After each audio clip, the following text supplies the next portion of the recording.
This is Chuck Huber, the voice of Android 17. You're listening to Anime Seekers. You better be, or I'm coming for you. Dragon of the Darkness, Flame! Okay, I'm just gonna get started. Hi guys. Thank you for coming. Hi. Thank you for coming to my eco-friendly cosplay panel. I didn't know what to call this. I thought eco-friendly cosplay would maybe be like a little broad scope term, like a better term for people to understand. I like to think of it as like sustainable cosplaying. Like if you know anything, raise your hand if you like know about sustainability, eco-friendliness, like general like Earth Day. Ooh, okay, good. So that's like all I live and breathe, and like I'm really into being sustainable and of the common. I'll get to that, but so basically it's conflicting, right? Because we're cosplayers, and this is actually kind of a panel more geared towards people who make cosplays, because that's like where it gets really unsustainable, right? A lot of fabric, a lot of like foam, a lot of glue, a lot of things like that. But we'll get into this. Yeah, I don't know. I just thought this would be a good concept. So I'm gonna get into the background of me. I'm Curry Time Cosplay. I am an environmental scientist. I do photography. I love sustainability. I have been cosplaying for a really long time, probably a lot longer than some of you, maybe not all of you, but yeah, I have been doing it for a long time. And so in those years, like I made a lot of cosplays, and I've made a lot of cosplays in very unsustainable ways. A lot of glue, a lot of things wasted, a lot of things thrown away. And back then I didn't really care much or think much about it. And then I started going to school and becoming an environmental scientist. And I started caring about sustainability and the planet, and I didn't like how the conflict of my favorite hobby and my love for the planet and wanting to be eco-friendly and sustainable like conflicted. And it actually like, it took me like a long time to like come to grips with it, because I actually kind of stopped cosplaying for a while, and I like try to like, I don't know, I have like a negative experience with it, right? So this is just to show you that like I feel like I have credentials, and I'm actually gonna get into some like really intense science stuff, because okay, like I do science every day, so like if it's a little too much, I'm sorry. But moving on. So yeah, as somebody who cares about the planet, like I'm assuming we all here do. It gets to you thinking about like all the glues, the hot glue. I mean, literally for our cosplay this weekend, and again, we'll get to that too, because I don't think if you're sustainable and you care about the planet and you do your best like throughout your life, that you should not give up the things you love doing. So that's what this is like about, trying to just find ways to like meld the two, right? But yeah, glues, paints, dyes, fabric, plane tickets, even if you consider not just the making of it, but if you're going to cons and you're like traveling, you're taking plane rides, you're maybe taking road trips, like I'm not, and it's not to shame anybody, because I'm somebody, one year I think I went to like 7 different cons and I flew multiple times. Like it's not like, I am not like holier than thou. But yeah, 3D printing, resin casting, all these things, like they have an impact on the planet, and it's really hard to quantify, because we like, I'm not a person who like does the statistics side of environmental science. I'm actually a soil scientist, but like it's very hard to like get these things in perspective and realize how much of an impact it's actually making. But being conscious of that, I feel like it just helps, make things better. And I do it honestly for myself, because it like makes me feel good, and I think that's maybe something that people do when they're trying to be eco-friendly. So scary science stuff coming up, trigger warning. So this is just a graphic I found online talking about like textile waste, and I think I'm gonna focus mainly on like the fabric aspect of it, because as a cosplayer, if you're sewing and you have a lot of like fabric that you're buying from like commercial retailers, that stuff has an impact. That stuff was produced in China, probably with someone who's getting paid less than minimum wage, probably not a good living condition at all. And I'm not, again, immune from this. Like I bought some of these spandex fabrics, which are mostly polyester, do not biodegrade, from Joanne Fabrics, which is sourced from China. Like somebody made that, But when you consider your costume, and if there's ways that you can like, I'm also, sorry, sorry, I'm gonna try not to be like all over the place. I'm very ADD, so like stop me if I kind of ramble.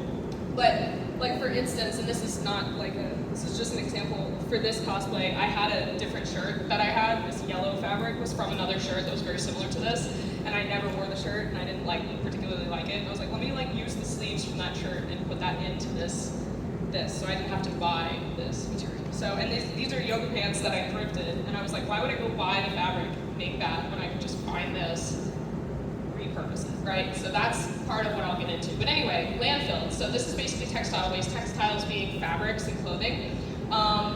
Whenever you donate your clothes to Goodwill or something like that, a lot of it doesn't actually get re-donated to people, like nobody buys it pretty much, and 66% of it ends up in the landfill. That's what you saw in this first image, which that actually is like there's a place somewhere in Chile or somewhere in South America where there's just like piles and piles of clothes like that, and it's really disheartening. And honestly, I get into a lot of the eco-doomerist like mentality, which is not healthy either. But yeah, so you know, it says right here that around like the average person in the U.S. around 112 pounds of textile waste a year, which I think is kind of insane. Like if that's the average, because I feel like I don't produce that much in clothing waste, and I'm sure none of you do either. It's kind of insane. But yeah, this is just a graphic talking about this. And this one's about to get even worse for science, sorry. So like I said, science, I read a lot of charts, I read papers all day. So this is basically just a biodegradability chart of different fabrics. So I'm actually gonna come over here. So you can't see this very well because the colors are all like, it's probably hard to see from here, but basically, they use a reference material. I'm assuming it's linen. I haven't actually read the paper yet. I will not lie. I made this PowerPoint like last night. So anyway, we have cotton, half and half polyester and cotton, and these are a lot of fabrics that like people use for cosplay.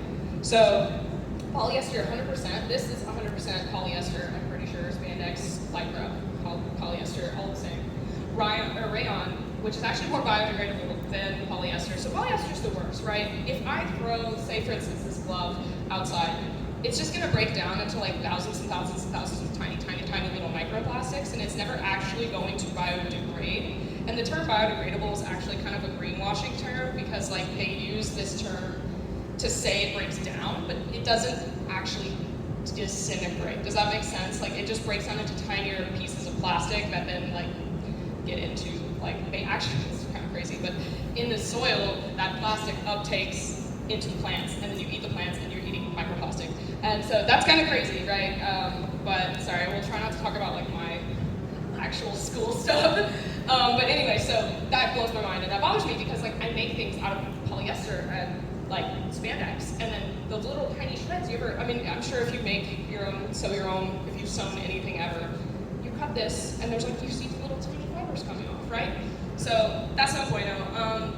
Anyway, this chart basically, you see the pink line down here, that's polyester. So it's basically over days. This is 250 days on the x-axis, y-axis biodegradation percentage, like 100%. It basically doesn't change in 250 days. This polyester just stays constant. So nobody likes that. Cotton though, on the other hand, you can see it degrades. So you have like 0 days all the way up, and like around 150 days, it's like 60% degraded. That's great. And then the reference material, which again, like I said, I didn't find out what it is, but probably linen, something like that. A little bit better than cotton. But then you even can see, which I find super interesting, is the 50% cotton and polyester. It's up there, but I think it's literally just the cotton portion, right? So anyway, I just threw this in there to make it look like I'm more official when it just doesn't make sense. But it was interesting. Yeah, so okay, moving on. I actually don't know what the next slide is because I don't remember. Oh yeah, okay, so how do we make cosplay sustainable? Short answer, we really can't. Like, there is actually no way for us to like make it 100% sustainable. And that's, I think, okay, because we live in this world and we want to have fun and we want to do our hobbies, and I don't think we should be stopped from doing that. I think we just need to find ways to do it more mindfully so that it has less of an impact on the planet, right? Like, for instance, this is a picture of my friend and I, and we use those, I don't know if you guys have ever used those Yaya Han fabrics that are, it's like the stretchy, 4-way stretch leather stuff. I meant to actually take a photo of this, but I forgot before I came here. This was made in 2019, and this photo was taken in 2019, and it looks great. This fabric is now like falling apart, like it's shredding. And I haven't done anything with it. It's just been sitting in my closet. So just by it sitting there, it's like falling apart, and that's not good. And I could have, if I wanted to, made this cosplay out of the same material, and I think it would have looked good for the character. But I chose to go with this polyester spandex stuff because this is gonna last. It's not gonna, I mean, yes, it's bad, it's microplastic, but it's not gonna like start falling apart in my closet. Like if I leave it in my closet, nothing bad is gonna happen. It's just gonna exist, right? So, like I said, there's little steps that we can take if we care about the planet and we care about cosplaying and we wanna do that and continue and keep it sustainable. So, I should have got some water. I think the first thing that we can do is finding secondhand source materials. And that's like, I feel like that's like a buzzword that like everybody uses. It's like, okay, secondhand source your cosplay, right? Like, but honestly, it helps a lot in the long run. Sorry, I'm gonna drink some water. I can really yap. I have 2 degrees, environmental science and yapology. Okay.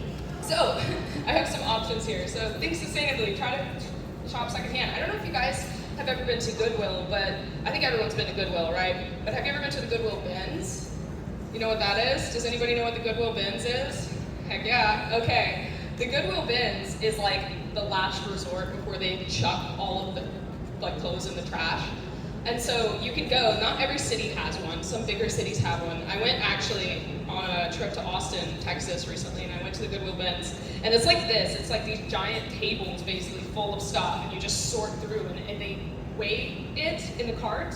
And it's like you get like a piece of clothing for like 10 cents, right? It's super cheap. It's basically before they throw it away. If you just Google like Goodwill bins or like Goodwill outlet in your area, you'll be able to find it. It's crazy. It's kind of a madhouse, but I actually wish I had a photo of this and didn't include it. But recently on my trip there, I got this tablecloth. It's like pink, like cotton tablecloth, and I made a cosplay from it. And I wanted to show a photo, but I just forgot to put it on the PowerPoint. So next one, I will. So yeah, dead stock fabrics, thrift flip clothing. If you're like going out and you're in like a thrift store and you see something that you can use, these yoga pants. Perfect, right? I just took that, chopped them, added these lines. It saves a lot because it would be a higher resource footprint if I went and bought this fabric at Joann's and just made it, which I could do. But why would I do that? And it's cheaper to thrift it because fabric costs new. Right, yeah, fabric costs a lot of money. So buying wigs and accessories from cosplay resale sites. Have you guys ever been on like Facebook when they have like cosplay share or buy sell groups? That is something I actually haven't done yet, but I want to get into it. Like wigs specifically, people resell a lot. And it's like if you see somebody reselling a wig for cheap, it's like $10, you know? You can pick that up, and if it works for your character, you can use that, right? And that's something just to like keep it circular, you know, versus like buying a new wig, especially if it's something like super generic, like just a random green short-haired wig, right? Garage sales, estate sales, for sewing machines, that's the thing too, is like a lot of people just think, okay, I'll go to Walmart, and I've done this, I'm not immune to this, I've got like 5 sewing machines, so like there's been times where I have just gone to Walmart and bought a sewing machine, and that's actually funny what I sewed this entire thing on. It was like a $99 Walmart machine, including the vinyl and everything, which honestly, they're the best. But you can get those Facebook Marketplace, eBay, like people sell them because they want to get into sewing and then they change their mind or whatever, you know? So like think about sergers too, like if you want to get a serger, secondhand. Both of my sergers donated to me from old ladies, so, and that, it works. So anyway, yeah, and then, you know, buying things in store, just think like buying new as your last resort. So that's usually like what I do in my life. You said you live sustainably normally, so you probably think that way, right? Moving on. This is actually an example I found of that vinyl fabric that I was just explaining. It basically just starts doing this. It's like pulling, ripping. So choosing materials that last, I think, is a really important thing. That's why I chose like this versus this, because that would happen in a couple of years. And then what do? You can't fix that. You have to just throw it away, and that's unfortunate, right? So yeah, considering all the materials, like when you're making your armor, try to make something that lasts, or if like parts of it start falling apart, try to fix that up, you know, like versus like just throwing it away and making a new one. Also, this kind of cosplay sustainability segue will turn you into a hoarder. Like, you should see my house, it's terrifying. So maybe not a good idea. But anyway, I sourced this little infographic from jtrends.com, which is like a vinyl and like, what do you call it? Vinyl and latex like website that you can buy fabric from. And it just talks about how basically like this material is not biodegradable or environmentally friendly, and it's like a concern if you're trying to like be sustainable. And it sucks because like it looks really good, right? The vinyl and the wet look like looks great in certain cosplays. Some cosplays, you know, they need that look, but I just try to stay away from it because of the fact that I don't want to like add that to the planet. So I don't know. If you're gonna do it, just like try to find something that you think will last. Like we could get into like the fact that like the actual latex would probably last better, but I haven't tried that yet, so I don't want to give an example. I'm sorry, I'm talking too much. Anyway, moving on. I think the most sustainable thing you could do actually is re-wear your cosplays. So again, not to humble brag, but this is me. And if you can see, 2010 is when I made my first Teto cosplay. Actually, my mom made it for me. I was like a teenager. So my mom made this cosplay for me in 2010. And this is like, considering you're still like the same size, which I am very lucky to be. But I wore the same exact cosplay with the same exact wig, actually, that I just took the pigtails and restyled in 2021. And I made the actual, like I didn't have the leggings, I just wore like tights. So I made the actual boots, which again, that's that material that falls apart, and now I know I'm probably not gonna ever use it again. We're the same cosplay, like, and I think that is like peak sustainability, like in cosplay, is like just wearing your cosplays over and over again and making sure that you're cosplaying something that you really want to do for years to come. So like, that's something I'm considering more because I have fallen victim to being the person who's like, okay, yeah, let me cosplay this with you, okay, I'm gonna jump on the bandwagon, like, okay, you want me to do that? I'll do it. And I've spent hundreds and hundreds and hundreds of dollars making cosplays to cosplay with my friends that I was like, why did I do that? I didn't even want to do that. I don't like that character, you know? Like, I just did it to be a part of the group. So that's something I'm trying to like do more for myself. It's just like, I've decided I want to do this. I'm going to continue to do this. Like, I want to do this. Like, for example, again, I keep using this example. This cosplay that I'm wearing right now, I've been wanting to do desperately since 2010. Like, and I've thought about it. It was my dream cosplay for like years, which is kind of silly because it's so basic. But like, I love this character, I love this anime, and like I've waited so long and I finally did it. And now I know I'm going to wear it again for multiple cons because I love the character. And it's actually really comfortable. So that's something to consider, you know, not getting roped in with your friends and doing things that you don't actually want to do. But yeah, and then, you know, calculate your cost per wear. Like pretty much, if you use Cosplayer, you can add in all of the like amounts, bless you.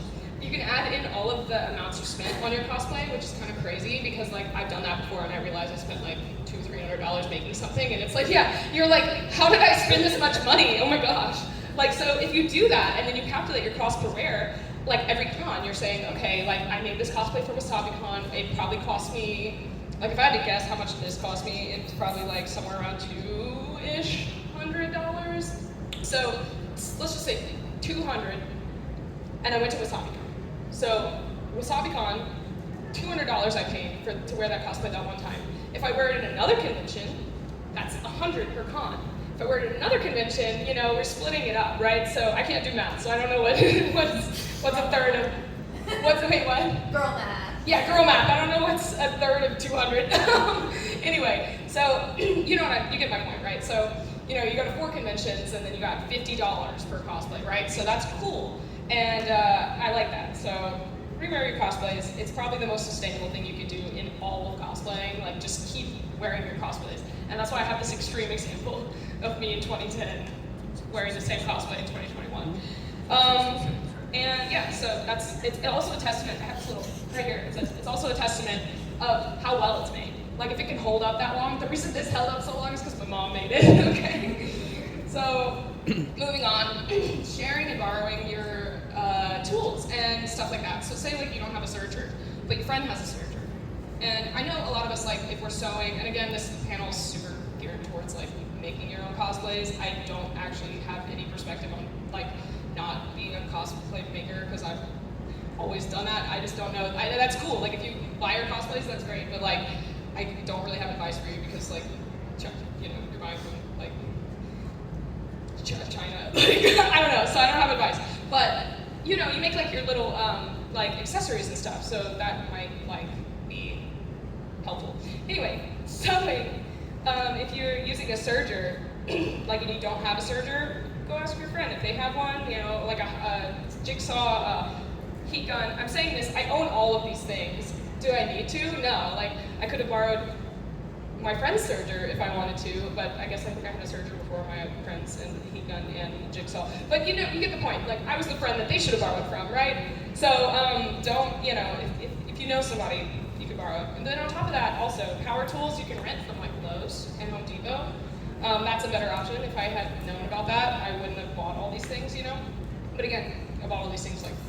More and more libraries are doing a rental service for tools and stuff too. Libraries, I think, actually will like sometimes like rent you like sewing machines, right? Yeah, like you can do sewing in libraries. I think Joann's you can maybe do that too, and power tools. So that's actually a good option. I have some of these times like schedule cosplay work days with your friends so you can use their stuff. If you Google makerspace, there's independent places and there's libraries that have makerspaces with all kinds of different tools for stuff like exactly. that. So like find ways to like source it so you don't. And it's better for your wallet because do you really need to buy like $1,000 serger? Hopefully not. And don't start surging because you'll never stop. Like and you don't know what you're missing out on. So yeah, like I have a jigsaw. Like I used it once in like 2014 and I never used it again. Like and I still have it. So why? You know. Can I borrow your jigsaw? You can have it. Like I'm probably never gonna use that again to like build my band.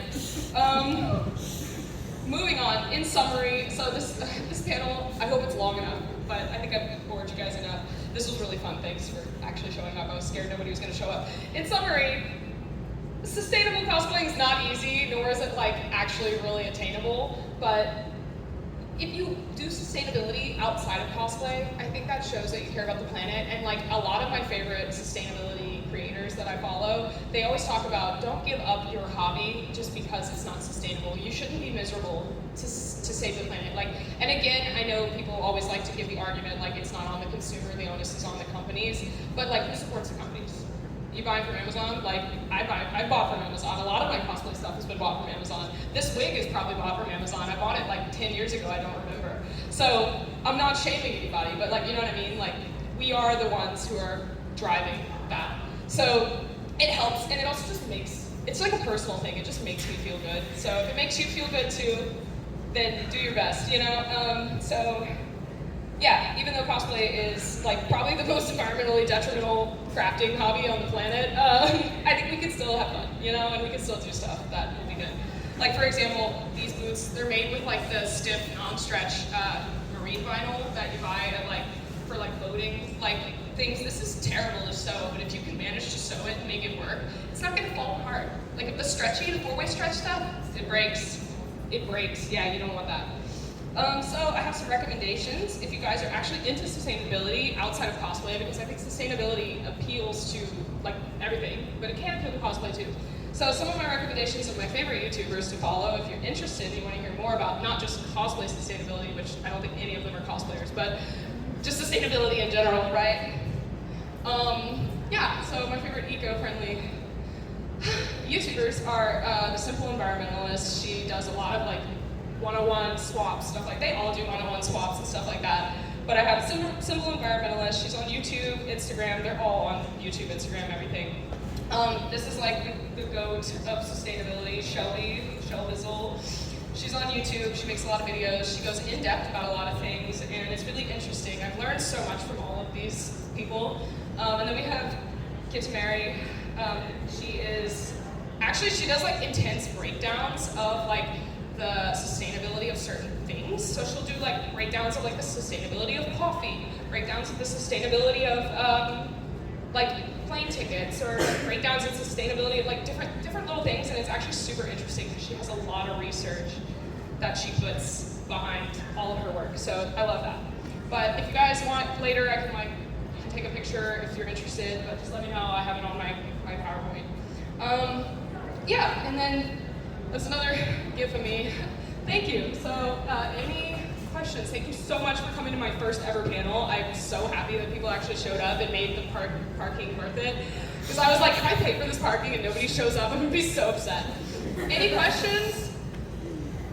I don't have a question, but I have a comment. I Yeah. want to say thank you for putting the science in there. I Yeah. actually teach science. No way. Yeah, I teach chemistry. Awesome. And so the fact that you're actually a scientist Yeah. who also enjoys cosplay and showing that is very much appreciated. I love that. I love the segue of like your like common life and like cosplay Yeah. life, and I love hearing about that stuff. And I wish I was better at chemistry. I so suck at chemistry. Question, yeah, or comment? Here's a question you haven't heard from me yet. I'm scared. If you're working on a cosplay and there's a part that comes up, it's like, I have to make this. Yeah, personal example, knee pads. Okay. Let's say there's two methods to making it. There's one very unsustainable way, just 3D print the thing. It's gone, but this, I can make it once, 80% success rate, and it'll be done. Or get the foam, get the fabric, try to make it, didn't work, gotta try again. The more sustainable way, but it might take a few reps. How do you feel the balance between like trying to find the unsustainable way that more likely is to work, or the sustainable way that may take a few tries to learn how to do it? So, I have opinions, but I'm going to try not to get too personal on this because we did just do this right before the con, and I know exactly how it turned out. So I don't want to be like, well, you printing like 50 knee pads and then destroying a 3D printer in the process is kind of like not sustainable. But we're not going to talk about that. We're not going to talk about that. But I think actually, if you can say you're going to 3D print that thing, and you're good at, not to say you're not good at 3D printing, you're good at 3D printing, but like you 3D print that thing, and it's like, and I hate plastic, don't get me wrong, but if you can do it and it's done, and you're saying you can recycle like the offcuts of the filament and stuff, I think that's the most sustainable thing. If you can just do it and it's done, and it's not like a segue of materials like glue and fabric and blah, blah, blah, blah, because each of those have their own resource footprint outside of that, and bringing them together, you're actually like pooling a bigger, it's like, again, it's like impossible to quantify these things, but I think about this all the time, because I'm a little autistic. So like, it's just like you really have to like worry about that. But yeah, I'd say 3D printing, if it worked the first time, 80% success rate. If it worked the first time, I think that's the best option. Do you, sorry, Steve had a question first. Other than gloves, do you have any like suggestions or advice for going to the bins? Because I know you should absolutely wear gloves if you're going to the bins. I would say it's easy to get, gloves are good. I didn't wear gloves, I just washed my hands, but gloves is smart because I've seen some scary stuff. So that actually, like again, with the sustainability, it's like, I don't want to wear gloves, but like, maybe wear gloves, don't get like a disease. But I think being in the right headspace, and a lot of people wear headphones so that they don't get overwhelmed, because I don't really get overwhelmed in crowds. Like, look, I'm up here talking to you guys, and I was like, at the con, I've been in a lot of crowds.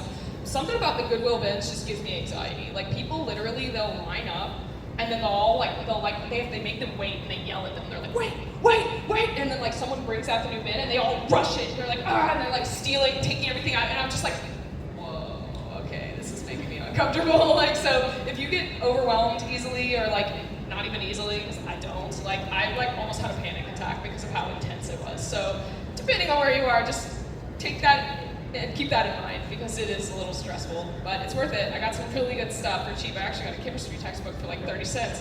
We used it to weigh down the knee pads, and we were trying to... It's good for something. It's good for something. I thought I was going to take another chemistry class, and then they changed my curriculum, and I was like, yes, I'm free. Anyway, sorry. You had a question? My question was, a lot of the advice relates to going to things like swap meets, thrift stores, things that. What would be your recommendation for someone that doesn't live in the city? Like, you live out close to the country. A lot of those options aren't as common, easy to get to. What would be the best method you think of, like, follow around recommendations? Okay. I've lived in a pretty decent sized city my entire life, but I really I like want to get out and live in the country, and I never thought about that. But I would consider just the best advice for some, because no matter what, you're gonna have to drive to go get your materials. You're gonna have to order from like a website, eBay, Amazon, whatever. So I think just making sure that you are doing something that you know you want to do long term. And I think also like when you get into like the cosplay, like you get into like the like social media aspect of it. You get into like the it's like I can't rewear the same outfit every con. Like you get into this headspace where it's like you almost feel peer pressure to like wear a different cosplay every con. It's like outfit repeating is cool. Like, come on. Like, if you made a cool cosplay, you should get your cosplay wear out of that. So make sure you're just making something that you wear a lot. Like, you make one cosplay, wear it all the time. Wear it every con. Nobody cares. You look cool. That's my best advice, honestly. Like, I don't know of any other specifics because, like, you really don't have a choice. Like, if you live out in the middle of nowhere, like, and that's just what it is. So, and that's okay. And maybe I don't know. Like, if you're making multiple cosplays at one time, go on one trip. Like. That's the best advice I can give, really. Does anybody have any more comments or questions? Yeah? Yeah, what are your favorite ways to be sustainable outside of cosplay? Oh, well, I have tons. First of all, I love my water bottle. It's very basic, but I've had this water bottle, and I bought it specifically because I can actually fit my whole hand in and clean it. I also bought it because it's got a little handle. But sustainability outside of cosplay, God, there's so many. I dumpster dive. I dumpster dive. A lot of my clothes are from the trash. Actually, back to sustainability. The boot base for this was a pair of rain boots that I had that like ripped, and I was gonna throw them away, and I was like really stressing about, this is where it gets in the hoarder mentality. I was stressing about like what to do with them or how to recycle them, and I was like, ooh, I don't know, it's like rubber, blah, blah, blah. And I was like, wait a second. I could use that for this cosplay. So I chopped them because they were like up to here. I chopped them and I added this vinyl stuff, and I'm like, cool, perfect. What other ways? I don't know. I dumpster dive. I dumpster dive for food. I eat trash food. I basically like, what else do I do that is sustainable? Meatless Mondays. I'm not a vegan, but I try to, not always eat meat because it does have an impact. What else do I do? There's a lot of little stuff. Like I don't buy makeup anymore. Huh? You conserve power a lot. I do. I turn off all the lights in the house. I unplug things. What the heck do I do? I don't know. It's like my life, so I don't really think much about it. I plant plants, native species in my area. What else do I do? I don't know. That's about it. I pretty much, everything else that you do probably, the sustainable ways. Did you grow your own blueberries instead? I did grow my own blueberries. Instead of shopping for them. I like to grow plants, yeah. I did that. So I'm trying to think of, there's a comment on that I wanted to make, but I forgot. I don't know. I thrift a lot. I haven't bought new clothes since 2020. I had this 2020 New Year's resolution was to never buy new clothing. And I was like, how hard can it be to not buy new clothes ever? I mean, other than underwear. But I bought no new clothes, and I was like, I don't need this. And so I just did that, and for 2 or 3, 4 years, I went to estate sales. Estate sales are underrated. If you don't go to estate sales, you should really look it up, estatesales.net. And I bought tons of clothes, and then my wardrobe expanded from all these thrifted clothes, and I ended up having too many clothes, and now I'm like, you know what, I'm just gonna buy nothing, and now I'm gonna become a minimalist, and those are kind of conflicting with cosplay, so that's what I do outside. Sorry, it's a little very long-winded answer, but thank you for your question. I appreciate it. Anybody else have any questions or comments? Riz? I have one comment on something you and I talked about over the years a lot that I think is worth repeating here in a panel about this. Okay. So I think it's really awesome that you're reusing cosplays more than once at different cons because, you and I have been around this convention scene for literally a decade and a half, maybe more, and people will rust out and say, oh my god, the new anime has dropped, let's all go be Demon Slayer cosplayers now. Oh my god, League of Legends back in the day, or whatever. Yeah. And it just gets kind of toxic in the sense of you're rushing to the next thing to get that high without really thinking about, well, I made this really cool cosplay for this con, I'm never going to wear it again. And it gets really vicious watching your friends, because I don't cosplay, but I'm friends with a ton of cosplayers. Yeah. So seeing them rushing to get that next high, to be in the loop, to do a social media thing, without really thinking of what they did and what they already made, it's kind of tragic, because there's some people I've seen do a cosplay that I love, but they'll refuse to ever wear it again after. Because they had a bad time. Yeah, I have been that person actually. So yeah, that's a really important point that I should have mentioned is like not trying to hop on the trend of what's new and what's like you want to do just because it's like popular, especially if you're doing it for social media clout. Like that's like a big thing that I had to separate for myself. And like I said, this cosplay I've been wanting to do since before all that. So I think that's really important to like think about and consider like, am I doing this because I really love the character and really want to do it, or am I doing it because I think it's going to give me attention? And that's like the thing. But yeah, I've definitely been there. Yeah, so that's very important. I think don't jump on the trend just because if you really like it, do it. But yeah. Anyway, thank you guys for coming. I really appreciate it. I appreciate all your comments and questions. This is my first time doing a panel, and I'm like so happy that people actually showed up. I'll try to do this more at cons. I would like to do it actually at more cons and hopefully get some good feedback. Because I'm not only teaching, I'm learning, so it's really fun to have like the dialogue. Anyway, thank you guys. I would say you could follow me somewhere, but I don't have social media anymore because I'm old and I have trauma. So okay, we're good. Bye.